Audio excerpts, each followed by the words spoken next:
salient point, though, is you would have to go through a very major traffic study for any modifications of this campus, which, as we did Winding Creek and Mountain View, you work with PennDOT and you work with the township, and then you kind of negotiate what intersections you're going to study. And I think at Winding Creek and Mountain View, it was 17 intersections in that catchment area. And so I would suggest you're probably maybe not at 17, but you're probably at a good 10 to 12 intersections, which then gives the opportunity for the township and or the state to say, as you saw at Creekview and Atlantic Gap, these are the improvements you need to make so that you can get traffic onto this campus. And so that's kind of the way they control your ability to grow the space. And so these are our suggestions that this might happen, but I don't know what that entails until you do a traffic study, convert it into how much improvements you have to make. So we're going to just now jump, and I'll show you the shuttle building, just to kind of give you a footprint of what that looks like from an aerial view. Staff parking, visitor parking, the play area in the back. This is what we currently use as both a parent and student drop-off. So again, something that probably wouldn't fly with the current regulations. And it's a pretty compact building. So when you look at Winding Creek and Mountain View, totally different kind of architectural concept. It's kind of a core building. They stack one on top of each other. The center part has the IMC. Second floor has the large group instruction and the specialist speech, language, things of that sort. And then the outside of the building is ringed with classrooms. So philosophically here, the design was, don't really care if you have interior lighting to the middle of the building. Really looking, this is a steel building. It's not a concrete or a CMU block building. So it goes up in a much, much different fashion. And then, of course, the philosophy of having a separate gym and a cafeteria and a stage so that the stage opens to both spaces. And then you see fairly large mechanical areas that are used to support the building.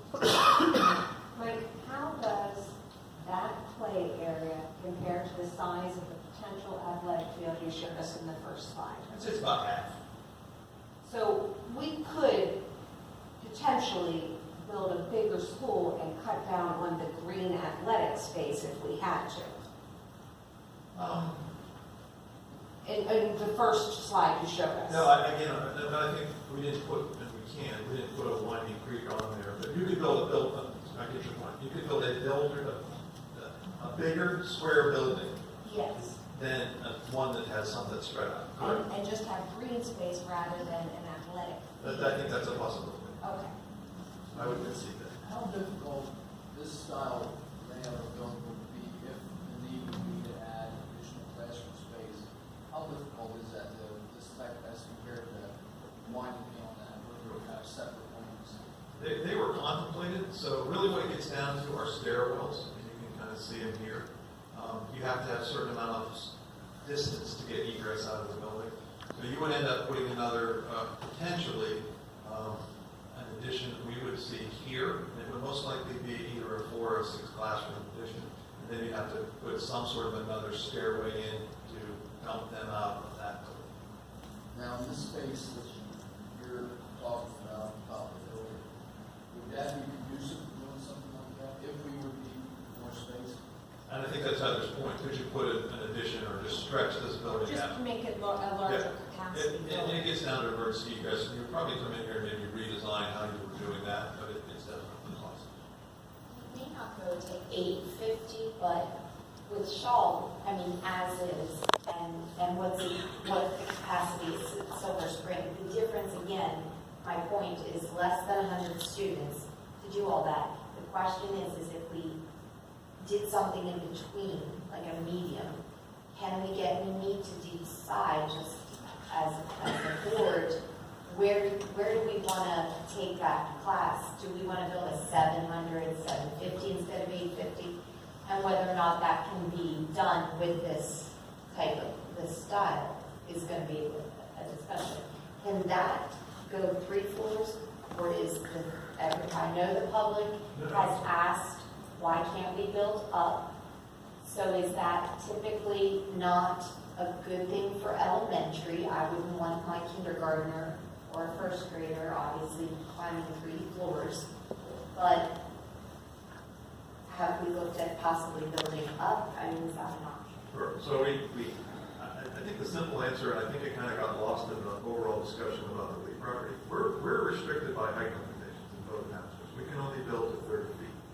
So actually, we knocked off 5 feet on Winding Creek in the design process because it was originally 35. And we did that because we knew, we had pretty strong indications in advance. The township was not going to give us a variance to go over that height limit. So it's third, I did not know that. So there again, that's another municipal restriction Because I know we that have to was- deal with that eliminates that type of an option. And I think what, I'll say it differently than Bob said. So you go into a land development plan looking for where you can potentially get collaboration, cooperation from the township. I'm not saying that they're not, but it's which battle do you want to pick?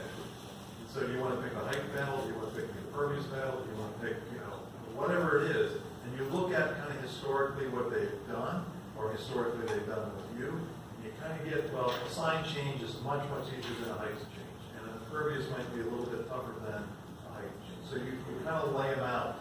And you don't go in with the idea that you're going to get everything. You go into the idea of this is kind of where, these are the deal breakers. If I don't get the impervious coverage, then I'm probably going to look for another site. So if they don't give me the sign, I can deal with that another way. So that's kind of how we do it. And I'm going to be a little more blunt about it. And that is, especially with Silver Spring Township. Silver Spring Township sees schools as attracting housing, attracting people who want to live here. That means more houses. Silver Spring Township has battled growth in housing for, probably going on 20 years now. So anything that would make it easier for us to build a school that would attract more residents, I don't see them supporting. And I think Hampton has more recently shown, at least through their zoning hearing board, they've kind of shown the same posture.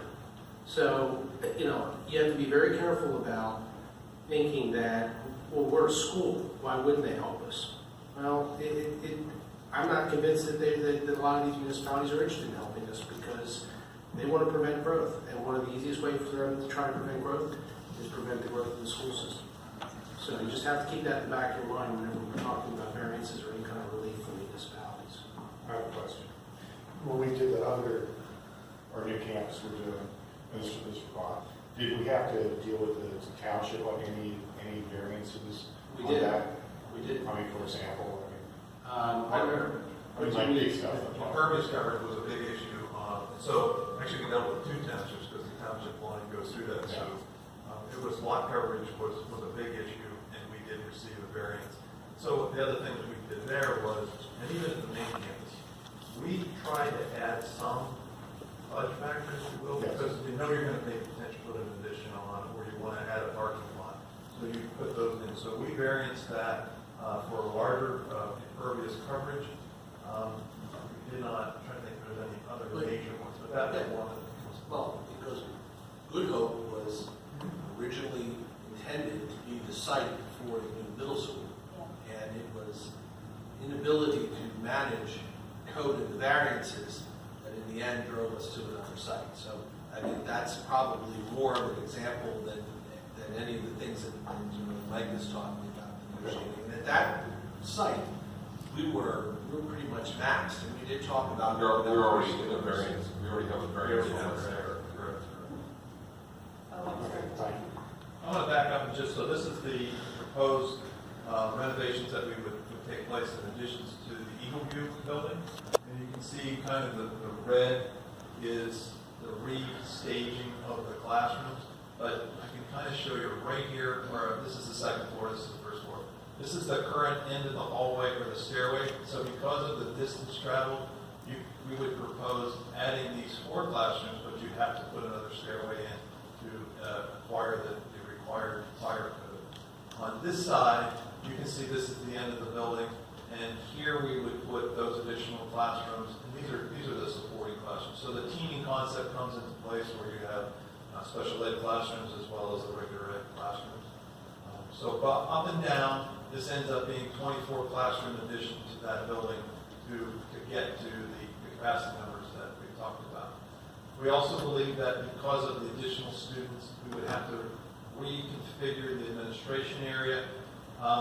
We also believe it's an opportunity to change the main entrance. It's kind of awkward how it currently sits. To move it down to where the gym lobby and the auditorium lobby is more of a public space. And kind of like we put the principal's office here, move the nursing guidance on the backside. And then we would infill, we would infill the courtyard to create a larger media center, IMC, academic comics, whatever the word of the week is. And also put a small addition on the back of the culture arts so that we would mirror the Mountain View design of kind of a centralized area where these spaces dump into it and create that makerspace environment there. What does that do for the impervious area coverage? I still think we're within that. Again, it's that putting that contiguous together, and then what's the cut between that and if you put another building on the campus, whether it's a line of three or a shelf. I have a question. The biggest concern about Eagle View, even improving and adding the students, is the parking. It's already an issue. Are you able to use any of the 20 acres for additional parking? Is that would that be an easy access for concerts, concert parking and that kind of thing? It's a great point. That's really a challenge. So we now currently use this lower parking area here, which was added after the building. We also added this parking lot outside of the stadium. And so really the next natural piece is this field hockey field here. So it's another layer down, if you will. So if you go up a rise here, go up a rise here, and then you end up here. That's why we even looked at, when we show you a design over here for some athletic fields, we looked at putting some additional parking areas, more road parking for the building to help that.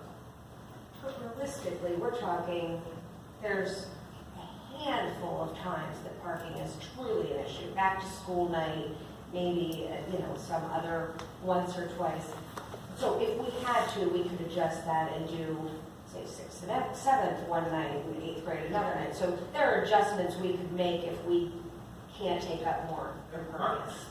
And it's also coordination. I mean, sometimes we shoot ourselves in the foot because the way we plan some of the events, the elementary doesn't know what the middle school doesn't know what the high school, so you have championship swimming, and you got there's all these people coming at one time. So again, sometimes we create our own problems, but I would concede that you probably could.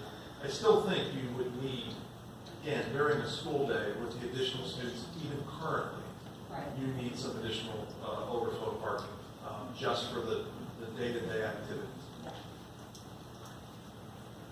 I have a question for you. So the assumption is on this plan, this would alleviate the middle school requirement. So when I'm reading this about the age of the building, some of the comments we've heard is, because of the age, it needs, significant refurbishment. Could this be done and still maintain, still conduct classes and all that? That's really my question. Can it do all those age-required improvements, sustainment issues, significant ones because of the age of the building, and this, and still maintain classes? Absolutely. And we've done it with the high school. We built what was called an academic village. So it's the expense that you add to it. So you would most likely put in some sort of a portable classroom structure here. Yes. That you could really move a grade level out, and then you phase your way through the building. Okay. You phase your way through the public spaces, like the gymnasium in the summertime, or cafeteria sometimes, so the students aren't there. But it also stretches the length of the construction. The other option you have too, and we've done this, so I was telling, we did a school tour today with all the teachers. When we built Green Ridge, Middle School West was still here. We took all the students from Green Ridge, moved the Middle School West, worked through it, cleaned it up within a year, and moved them all back. So you could take the 6th grade and move them to Good Hope. Tear it up, bring them back. 7th grade, and just kind of move your way through the building that way. It's your transportation costs and the parents, not desire to do that. So you pay for it one way or another, whether you put an academic village in or your transportation. Okay, thank you. And Mike, we would get rid of the trailers then attached to Eagle View. I hope. Does that free up any more parking or anything? No, actually, that's where that is shown, that's where we would put the addition where the trailers currently are. Oh, okay. That's- Could you put, on the backside of the education, could you put a shorter wing back there, is there enough space back there to do that, instead of putting ends? Yep, again, there's a pretty good grade change here. In the bang for the buck would be building like a 2-story here and then a 1-story up, and then that'll get your setbacks and the edge of the parking lot give you a problem. Unless you want a basement space, and we can do that, and you create elevators, and again, it's all about expense and how you try to balance what's the best solution. Within that design, we can make equitable structural spaces between Mountain View and Eagle View. So design would allow for equity in middle school opportunities in both buildings.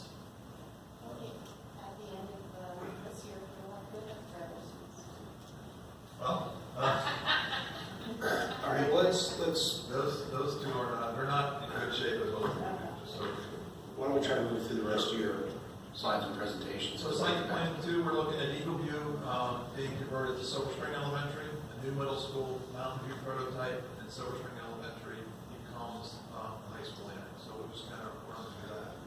So this is just, again, a rudimentary sketch of what we would do, pretty much just taking the Eagle View building, using the current classrooms, and coming through as we would even if we did it for Eagle View as a renovation addition.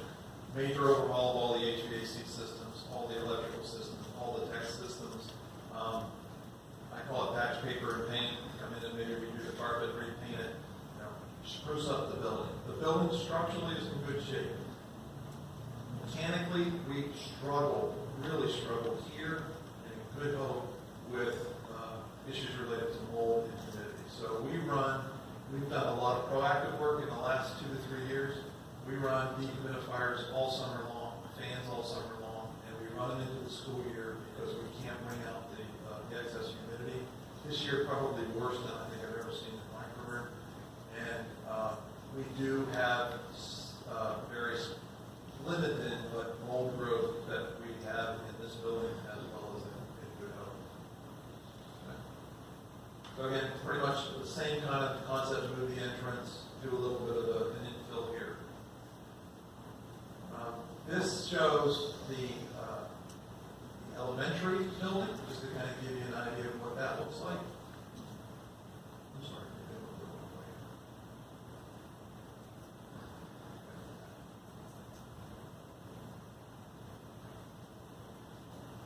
Elementary is good. Middle school elementary, so that's the elementary prototype, first and second floor. And then we really didn't show you anything in addition to a new site drawing there. So that was to construct, I think what your site plan 2 is to construct the larger